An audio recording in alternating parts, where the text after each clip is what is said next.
कर्मी कहें कि अधिकारी पूरे तरीके से पक्ष रखना नहीं चाहता, वो खुश रखना चाहता है अपने नेता को।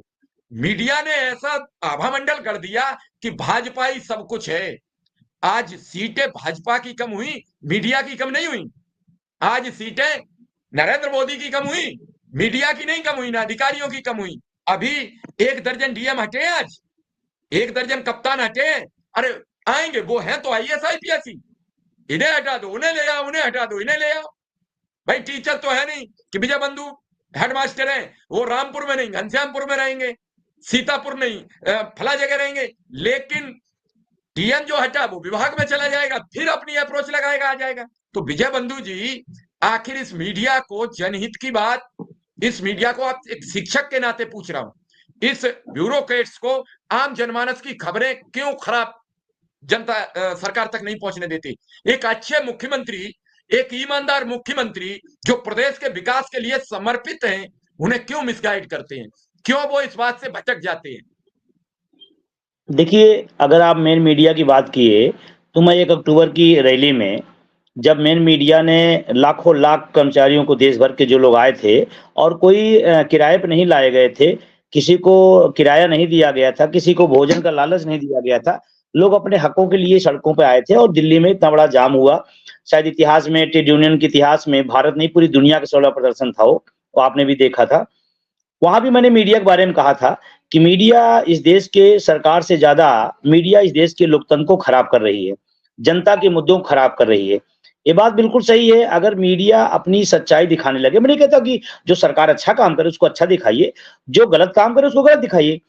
और मीडिया से अगर सरकार बच जाती है, तो हमको लगता है ढेर जनता का फ़ायदा हो जाता है और सरकार का भी फ़ायदा हो जाता है।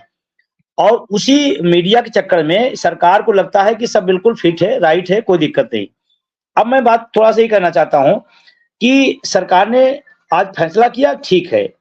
विनय सिंह जी ने बहुत ही वाजिब सवाल उठाया है और आगे ये बात आया जाएगा, क्योंकि अभी जब इसका जियो निकलेगा, किस बेस पर क्या करते हैं, किस दिशा में क्या ले जाते हैं, ये भी बहुत निर्भर करता है। कैबिनेट तो चलो एक लाइन का अपना प्रस्ताव मार दिया, अब उसके अंदर का जो भाग होगा वो हमारे इस अगले कदम पर बहुत महत्वपूर्ण हो जाएगा। ऐसा ना हो कि फिर वो अफसरशाही काम करना शुरू कर दे, फिर कहने के बाद भी बहुत चीजें कभी-कभी सामने नहीं उतर पाती है, ये भी एक समस्या रहती है।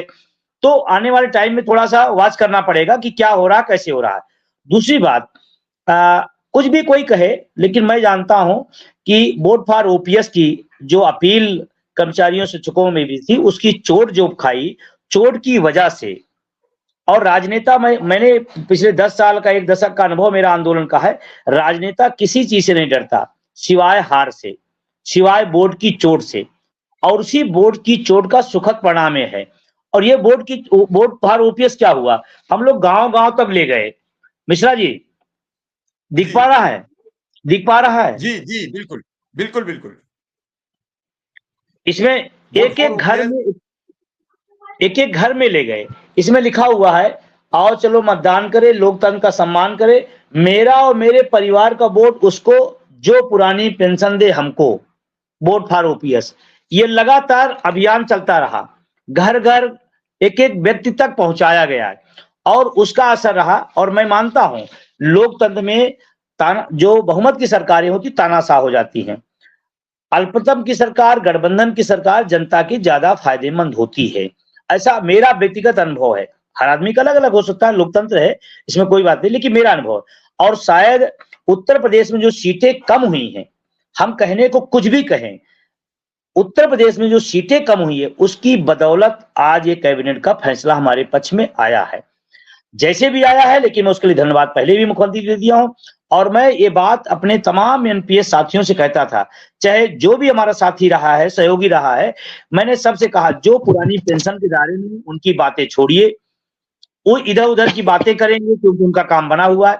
जो एनपीएस में है, चाहे जिस संगठन में हो, चाहे जिस जगह हो, वो एक पैनल पे आए, एक साथ हम लोग मिलेंगे। जब हम लोग ताकत से मिलेंगे तो वो लोग भी बदलेंगे और उसका कहीं न कहीं हम लोग आपसी तालमेल, समन्वय आया।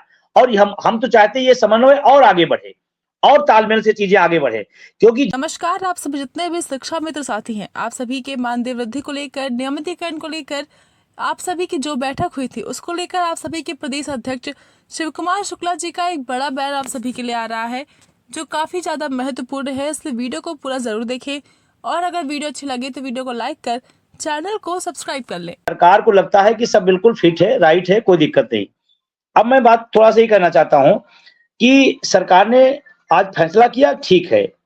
विनय सिंह जी ने बहुत ही वाजिब सवाल उठाया है और आगे ये बात आया जाएगा, क्योंकि अभी जब इसका जियो निकलेगा, किस बेस पर क्या करते हैं, किस दिशा में क्या ले जाते हैं, ये भी बहुत निर्भर करता है।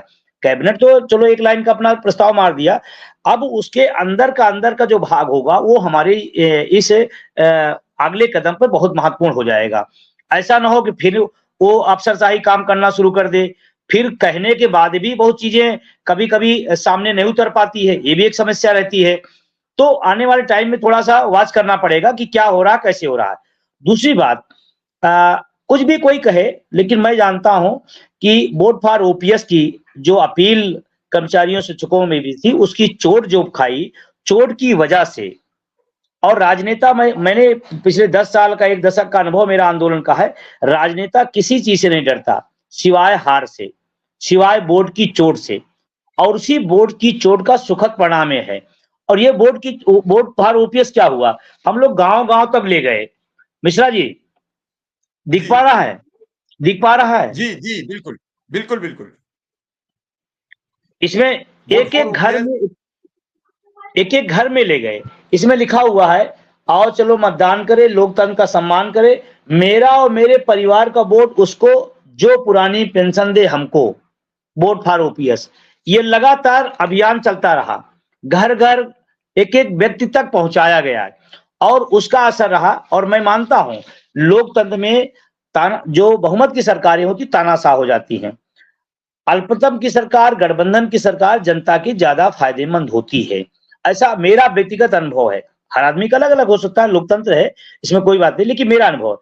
और शायद उत्तर प्रदेश में जो सीटें कम हुई हैं, हम कहने को कुछ भी कहें, उत्तर प्रदेश में जो सीटें कम हुई है उसकी बदौलत आज ये कैबिनेट का फैसला हमारे पक्ष में आया है। जैसे भी आया है, लेकिन मैं उसके लिए धन्यवाद पहले भी मुख्यमंत्री दे दिया हूं। और मैं ये बात अपने तमाम एनपीएस साथियों से कहता था, चाहे जो भी हमारा साथी रहा है, सहयोगी रहा है, मैंने सबसे कहा जो पुरानी पेंशन के दायरे में उनकी बातें छोड़िए, वो इधर उधर की बातें करेंगे क्योंकि उनका काम बना हुआ है। जो एनपीएस में है, चाहे जिस संगठन में हो, चाहे जिस जगह हो, वो एक पैनल पे आए, एक साथ हम लोग मिलेंगे। जब हम लोग ताकत से मिलेंगे तो वो लोग भी बदलेंगे और उसका कहीं ना कहीं हम लोग आपसी तालमेल समन्वय आया। और हम तो चाहते हैं ये समन्वय और आगे बढ़े और तालमेल से चीजें आगे बढ़े, क्योंकि जिसकी लड़ाई होती है वही को लड़ना पड़ता है। ये बात बिल्कुल फैक्ट है, वो चाहे कोई भी हो।